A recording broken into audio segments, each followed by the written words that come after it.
ನಮಸ್ಕಾರ ಕಂಪ್ಲೀಟ್ ನ್ಯೂಸ್ಗೆ ಸ್ವಾಗತ. ನಾನು ಚೇತನ್ ಹೂಗಾರ್. ಲೋಕಾಯುಕ್ತ ಕಚೇರಿಯಲ್ಲಿ ಮಾಡಾಳ್ ವಿರೂಪಾಕ್ಷಪ್ಪ ವಿಚಾರಣೆ ನಡೆಯಿತು. ಲೋಕಾಯುಕ್ತ ಎಸ್ಪಿ ಅಶೋಕ್ ತನಿಖಾಧಿಕಾರಿ ಆಂಟೋನಿ ಜಾನ್ ವಿರೂಪಾಕ್ಷಪ್ಪನವರ ವಿಚಾರಣೆಯನ್ನ ಮಾಡಿದ್ರು.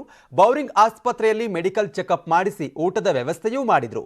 ಕೆಲಕಾಲ ವಿಚಾರಣೆ ನಡೆಸಿ ವಿರೂಪಾಕ್ಷಪ್ಪನವರಿಗೆ ವಿಶ್ರಾಂತಿ ಕೊಟ್ಟಿದ್ದಾರೆ. ನಾಳೆ ಕೋರ್ಟ್ಗೆ ಹಾಜರುಪಡಿಸಿ ವಶಕ್ಕೆ ಪಡೆಯಲು ಲೋಕಾಯುಕ್ತ ಅಧಿಕಾರಿಗಳು ಎಲ್ಲಾ ರೀತಿಯಾದಂತಹ ತಯಾರಿಗಳನ್ನ ಮಾಡಿಕೊಂಡಿದ್ದಾರೆ.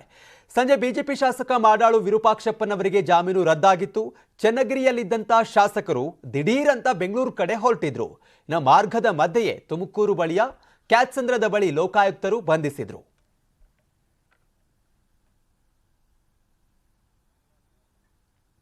ಇದೇ ವಿಚಾರಕ್ಕೆ ಸಂಬಂಧಪಟ್ಟಂಗೆ ಮತ್ತಷ್ಟು ಮಾಹಿತಿಯನ್ನು ಪಡಿತಾ ಹೋಗೋಣ. ನಮ್ಮ ಪ್ರತಿನಿಧಿ ಮುನಿರಾಜು ನೇರ ಸಂಪರ್ಕದಲ್ಲಿ ಜಾಯಿನ್ ಆಗಿದ್ದಾರೆ. ಮುನಿರಾಜು, ಈಗ ಬೌರಿಂಗ್ ಆಸ್ಪತ್ರೆಯಲ್ಲಿ ಮಾಡಾಳು ವಿರೂಪಾಕ್ಷಪ್ಪನವರ ಮೆಡಿಕಲ್ ಚೆಕಪ್ ಆಗಿದೆ. ಇನ್ನು ಅವರ ಆರೋಗ್ಯದ ರಿಪೋರ್ಟ್ ಏನ್ ಹೇಳುತ್ತೆ? ಈಗ ಇವತ್ತೇ ಜಡ್ಜ್ ಮುಂದೆ ವಿಚಾರಣೆಗೆ ಹಾಜರುಪಡಿಸ್ತಾರಾ ಅಥವಾ ನಾಳೆ ಏನಾದರೂ ಕೋರ್ಟ್ಗೆ ಪ್ರೊಡ್ಯೂಸ್ ಮಾಡ್ತಾರಾ ಅಂತ?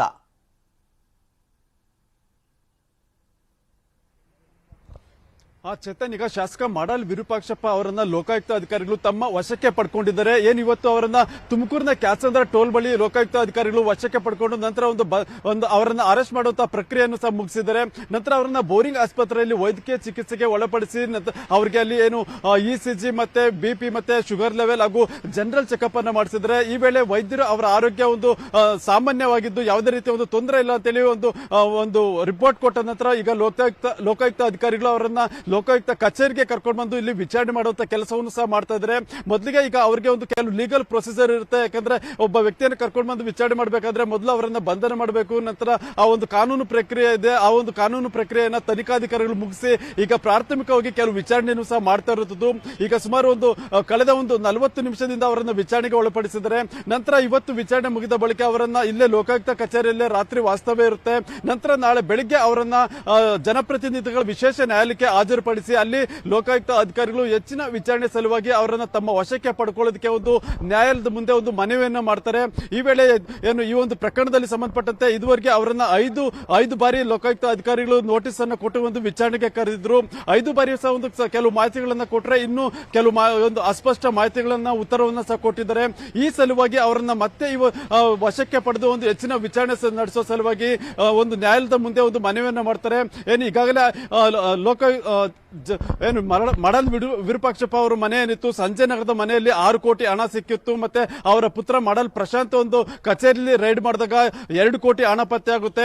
ಈ ಒಂದು 8 ಕೋಟಿ ಹಣದ ಬಗ್ಗೆ ಇನ್ನೂ ಯಾವುದೇ ರೀತಿಯ ಒಂದು ದಾಖಲೆಗಳಾಗಲಿ ಅಥವಾ ಸ್ಪಷ್ಟ ಉತ್ತರ ಇನ್ನು ವಿರೂಪಾಕ್ಷಪ್ಪ ಅವರ ಕಡೆಯಿಂದ ಸಿಗ್ತಾ ಇಲ್ಲ. ಮೊದಲಿಗೆ ಅವರು ಅಡಿಕೆ ಮಾರಾಟದಿಂದ ಬಂದಿದ್ದ ಹಣ ಅಂತ ಹೇಳಿ ಒಂದು ಸ್ಟೇಟ್ಮೆಂಟ್ ಅನ್ನು ಕೊಡ್ತಾರೆ. ನಂತರ ಅದಕ್ಕೆ ಸಂಬಂಧಪಟ್ಟಂತ ಕೆಲವು ದಾಖಲೆಗಳನ್ನು ಸಹ ಒದಗಿಸಬೇಕು ಅಂತ ಹೇಳಿ ಲೋಕಾಯುಕ್ತ ಅಧಿಕಾರಿಗಳು ತಿಳಿಸಿದ ಸಂದರ್ಭದಲ್ಲಿ ಅದಕ್ಕೆ ಯಾವುದೇ ಪೂರಕವಾದ ಒಂದು ದಾಖಲೆಗಳಾಗಲಿ ಅಥವಾ ಅದಕ್ಕೆ ಸಮಜಾಯಿಸಿ ಕೊಡುವಂತಹ ಒಂದು ಉತ್ತರವನ್ನು ಅವರು ಕೊಟ್ಟಿರಲಿಲ್ಲ. ಈ ಸಲುವಾಗಿ ಈಗ ಮತ್ತೆ ಅವರನ್ನ ಬಂಧನ ಮಾಡಿ ಲೋಕಾಯುಕ್ತ ಅಧಿಕಾರಿಗಳು ಒಂದು ವಿಚಾರಣೆಯನ್ನ ಮಾಡ್ತಾರೆ. ಮತ್ತೆ ನಾಳೆ ಅವರನ್ನ ನ್ಯಾಯಾಲಯದ ಮುಂದೆ ಹಾಜರುಪಡಿಸಿ ಪುನಃ ಒಂದು ಹೆಚ್ಚಿನ ವಿಚಾರಣೆ ನಡೆಸುವ ಸಲುವಾಗಿ ಅವರನ್ನ ತಮ್ಮ ವಶಕ್ಕೆ ಕೊಡಬೇಕು ಅಂತ ಹೇಳಿ ಮನವಿ ಮಾಡೋದಕ್ಕೂ ಸಹ ಈಗ ಲೋಕಾಯುಕ್ತ ಅಧಿಕಾರಿಗಳು ತಯಾರಾಗಿದ್ದಾರೆ. Chetan, okay, thank you Muniraju ನಿಮ್ಮೆಲ್ಲ ಅಪ್ಡೇಟ್ಸ್ಗಾಗಿ. ಎಲೆಕ್ಷನ್ ಟೈಮ್ನಲ್ಲಿ ಮೀಸಲಾತಿ ಅನ್ನೋ ಜೇನುಗೂಡಿಗೆ ಕೈ ಹಾಕಿ ಜನರಿಗೆ ಜೇನುತುಪ್ಪ ಕೊಟ್ಟಿದ್ದೀನಿ ಅಂದ್ರು ಸಿಎಂ. ಆದ್ರಿವತ್ತು ಮೀಸಲಾತಿ ಸಿಕ್ಕಿಲ್ಲ ಅಂತ ಜೇನುಗೂಡಿನಂತಹ ಯಡಿಯೂರಪ್ಪ ಮನೆಗೆ ಕಲ್ಲು ತೂರಿದ್ದಾರೆ ಶಿಕಾರಿಪುರ ಜನ. ಈಗ ಕಲ್ಲೇಟಿನ ಹಿಂದೆ ಯಾರ ಕೈವಾಡ ಇದೆ ಅನ್ನೋದೇ ಚರ್ಚೆಯಾಗ್ತಿದೆ. ಈ ಕುರಿತು ಒಂದು ರಿಪೋರ್ಟ್ ಇದೆ, ಬನ್ನಿ ನೋಡ್ತಾ ಹೋಗೋಣ.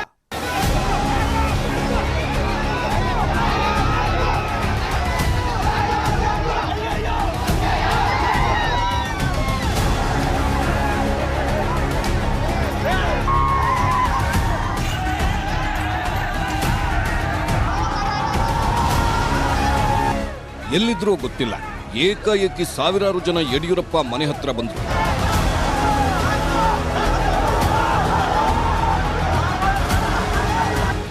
ಪೊಲೀಸರನ್ನೇ ತಳ್ಳಿದ್ರು, ಬ್ಯಾರಿಕೇಡ್ಗಳನ್ನೆಲ್ಲ ಕಿತ್ತು ಹಾಕಿದ್ರು, ಸಾಗರದಂತೆ ನುಗ್ಗಿ ಹೋದ್ರು.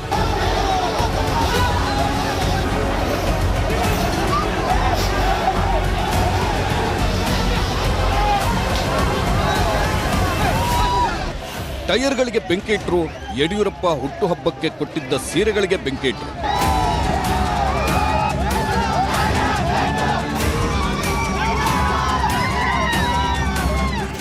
ಯಡಿಯೂರಪ್ಪನವರ ಶಿಕಾರಿಪುರ ನಿವಾಸಕ್ಕೆ ಕಲ್ಲು ತೂರಿದ್ರು, ಚಪ್ಪಲಿಗಳನ್ನೇ ಎಸೆದು ಆಕ್ರೋಶ ಹೊರಹಾಕಿದ್ರು. ಕಿಟಕಿ ಗಾಜುಗಳು, ಪಾಟ್ಗಳನ್ನೆಲ್ಲ ಧ್ವಂಸ ಮಾಡಿದ್ರು.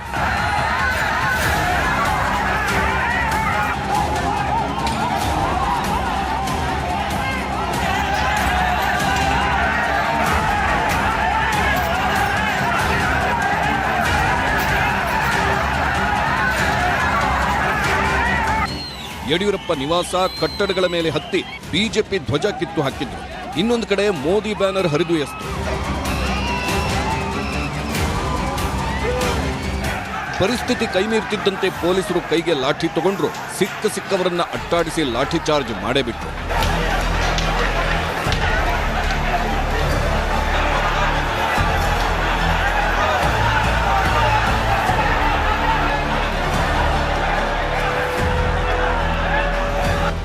ಯಡಿಯೂರಪ್ಪನವರ ತವರು ಜಿಲ್ಲೆ, ತವರು ಕ್ಷೇತ್ರದ ಲಂಬಾಣಿ, ಲಮಾಣಿ ಅಂತ ಕರೆಸಿಕೊಳ್ಳೋ ಬಂಜಾರ ಸಮುದಾಯದವರು ಎಬ್ಬಿಸಿದ ಆಕ್ರೋಶದ ದೃಶ್ಯಗಳಿವೆ.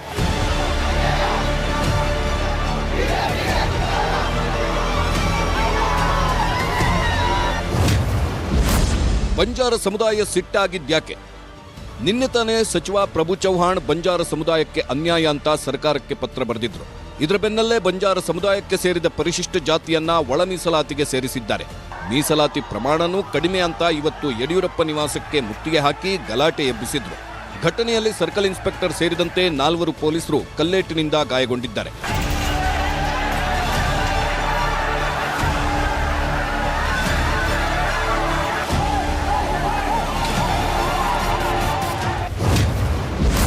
ಶಿಕಾರಿಪುರದಲ್ಲಿ ಸೆಕ್ಷನ್ 144 ಜಾರಿ. ಶಿಕಾರಿಪುರದಲ್ಲಿ ಯಡಿಯೂರಪ್ಪರ ಮನೆಯನ್ನ ಗುರಿಯಾಗಿಸಿಕೊಂಡು ಬಂಜಾರ ಸಮುದಾಯದ ಸದಸ್ಯರು ಕಲ್ಲು ತೂರಿದ್ದಾರೆ. ಪರಿಸ್ಥಿತಿ ಹದಗೆಡುತ್ತಿದ್ದಂತೆ ಪಟ್ಟಣದಲ್ಲಿ ನಿಷೇಧಾಜ್ಞೆ ಜಾರಿಗೊಳಿಸಲಾಗಿದೆ. ಘಟನೆ ಬಗ್ಗೆ ಯಡಿಯೂರಪ್ಪ ಬೆಂಗಳೂರಲ್ಲಿ ರಿಯಾಕ್ಟ್ ಮಾಡಿದ್ದು ಹೀಗೆ: ಬಂಜಾರ ಸಮಾಜದ ಸಮಸ್ಯೆಗಳು ಏನೇ ಇದ್ರೂ ಸಹ ಅವ್ರು ಬಂದು ನನ್ನ ಜೊತೆ ಚರ್ಚೆ ಮಾಡೋಕ್ಕೆ 24 ಗಂಟೆ ನಾನು ವಿಜೇಂದ್ರ ಸಿದ್ಧ ಇದ್ದೇವೆ. ಯಾವುದೇ ಕಾರಣಕ್ಕೂ ಸಮಾಜಘಾತಕ ಶಕ್ತಿಗಳ ಮಾತನ್ನು ಕೇಳಿ ತಪ್ಪು ಗ್ರಹಿಕೆ ಒಳಗಾಗಿ ದುಡ್ಕೋದು ಬೇಡ. ತಪ್ಪು ಗ್ರಹಿಕೆಯಿಂದ ಈ ಘಟನೆ ಆಗಿದೆ. ಅದಕ್ಕೋಸ್ಕರ ಯಾರ ಮೇಲೂ ಯಾವುದೇ ರೀತಿಯ ಕ್ರಮವನ್ನು ತಗೊಳ್ದೇನೆ ಶಾಂತ ರೀತಿಯಲ್ಲಿ ಅದನ್ನು ಬಗೆಹರಿಸಬೇಕು. ಅವ್ರನ್ನ ಬಂಧನ ಮಾಡದೇ ಕಳಿಸ್ಕೊಡ್ಬೇಕು ಅಂತ ಈಗಾಗಲೇ ನಾನು ಘಟನೆ ಪ್ರಾರಂಭ ಆದ ತಕ್ಷಣ ನಾನು ಹೇಳಿದ್ದೇನೆ. ತಪ್ಪು ಗ್ರಹಿಕೆ ಮಾಡ್ಕೊಂಡು ಈ ಥರದ್ದು ಏನು ಹೇಳಿಕೆ ಕೊಡೋದು ಬೇಡ. ಯಾರು ಕೈವಾಡದ ಯಾರು ಕೈವಾಡ ಇಲ್ಲ ಅಂತ ನೋಡಿದಾಗ ಗೊತ್ತಾಗುತ್ತೆ ಹೊರತು ಮುಂಚೆನೇ ಅದನ್ನು ನಾವು ಹೇಳೋದು ಸರಿಯಲ್ಲ. ಯಾರ್ದ ಮೇಲೆ ಆರೋಪ ಮಾಡೋಕ್ಕೆ ನಾನಂತೂ ಸಿದ್ಧ ಇಲ್ಲ. ಯಡಿಯೂರಪ್ಪ ಮನೆ ಮೇಲಿನ ದಾಳಿಯನ್ನ ಬಿಜೆಪಿ ನಾಯಕರು ಖಂಡಿಸಿದ್ರು. ಇದು ಕಾಂಗ್ರೆಸ್ನವರ ಕುಮ್ಮಕ್ಕು ಅಂತಾನೂ ಆರೋಪಿಸಿದ್ರು.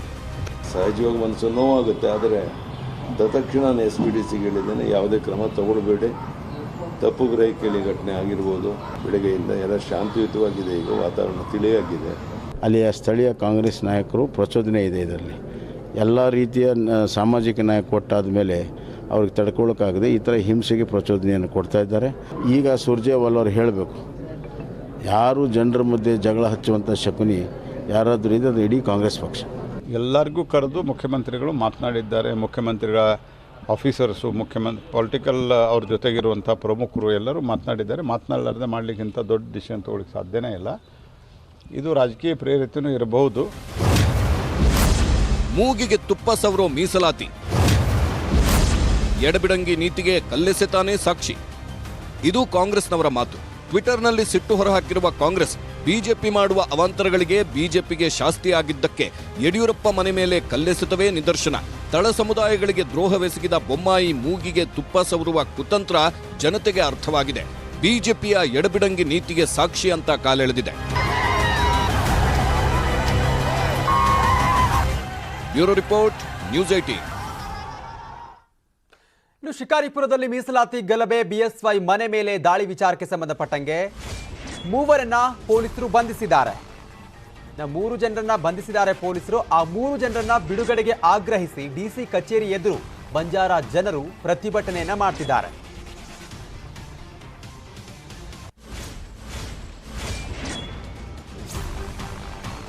ಯಡಿಯೂರಪ್ಪ ಸಂಸದ ರಾಘವೇಂದ್ರ ವಿರುದ್ಧವೂ ಕೂಡ ಧಿಕ್ಕಾರವನ್ನ ಕೂಗಲಾಗ್ತಾ ಇದೆ. ಮೀಸಲಾತಿ ನಮ್ಮ ಹಕ್ಕು ಅಂತಾನೂ ಘೋಷಣೆ ಕೂಗ್ತಾ ಇದ್ದಾರೆ. ಸಂಜೆಷ್ಟೇ ಯಾರನ್ನ ಬಂಧಿಸಬೇಡಿ ಅಂತ ಬಿಎಸ್ವೈ ಹೇಳಿದ್ರು. ಅದಾದ ಬಳಿಕ ಕೂಡ 3 ಬಂಧಿಸಲಾಗಿದೆ. ಸೊ ಇದೇ ವಿಚಾರಕ್ಕೆ ಸಂಬಂಧಪಟ್ಟಂಗೆ ಈಗ ಪ್ರತಿಭಟನೆ ಮಾಡಲಾಗ್ತಾ ಇದೆ.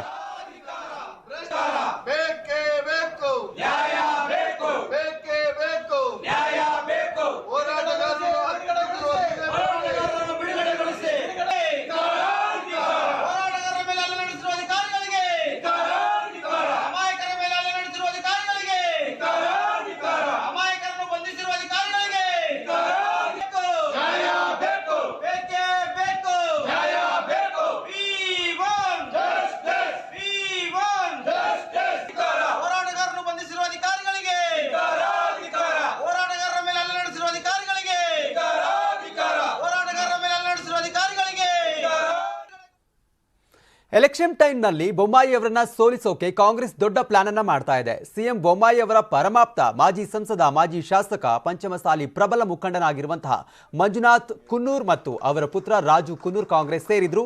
ಶಿಗ್ಗಾವಿಯಿಂದ ಮಂಜುನಾಥ್ ಕುನ್ನೂರನ್ನ ಅಖಾಡಕ್ಕೆ ಇಳಿಸೋದ್ರ ಜೊತೆಗೆ ವಿನಯ್ ಕುಲಕರ್ಣಿಗೂ ರೆಡಿ ಇರಿ ಅಂತ ಕಾಂಗ್ರೆಸ್ ಸಂದೇಶವನ್ನ ಕೊಟ್ಟಿದೆ. ಹಾಗಾಗಿ ಕುಲಕರ್ಣಿ ಶಿಗ್ಗಾವಿಯಲ್ಲಿ ಟೂರ್ ಮಾಡಿದ್ದಾರೆ. ಇದರ ಮಧ್ಯೆ ನ್ಯೂಸ್ 18 ಜೊತೆಯೂ ಕೂಡ ಮಾತನಾಡಿದ್ದಾರೆ.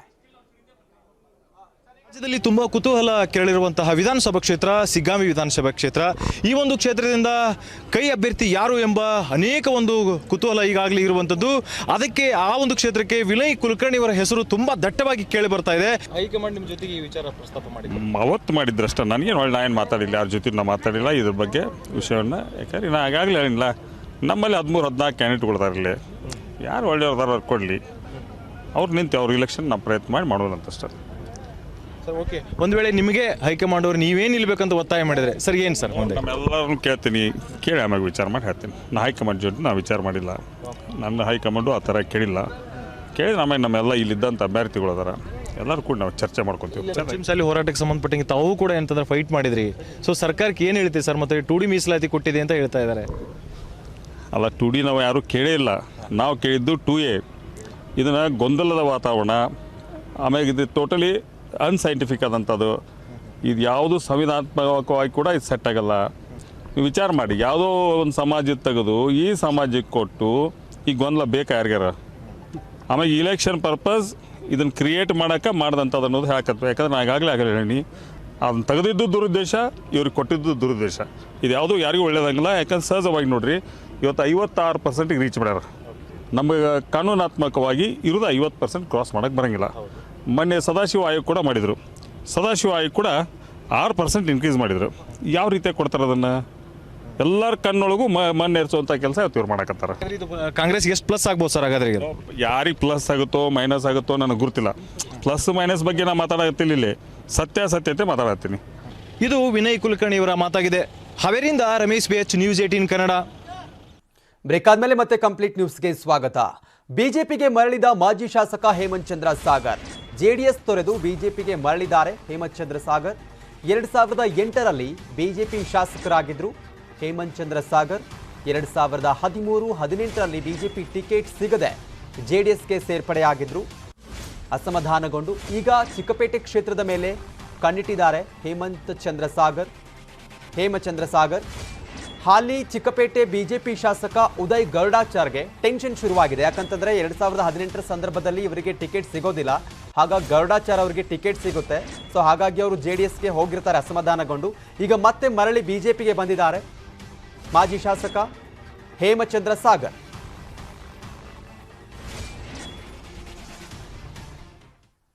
ಇತರೆ ಸಂಕ್ಷಿಪ್ತ ಸುದ್ದಿಗಳನ್ನು ನೋಡ್ತಾ ಹೋಗೋಣ ಎಕ್ಸ್ಪ್ರೆಸ್ ನ್ಯೂಸ್ನಲ್ಲಿ. ಪತಿಯ ಅಕ್ರಮ ಸಂಬಂಧ ಪ್ರಶ್ನಿಸಿದ್ದಕ್ಕೆ ಪತ್ನಿಯನ್ನೇ ಕೊಂದಿದ್ದಾನೆ ಪತಿರಾಯ. ಚಾಮರಾಜನಗರದ ಮೂಡ್ನಾಕೂಡು ಗ್ರಾಮದಲ್ಲಿ ಘಟನೆ ನಡೆದಿದೆ.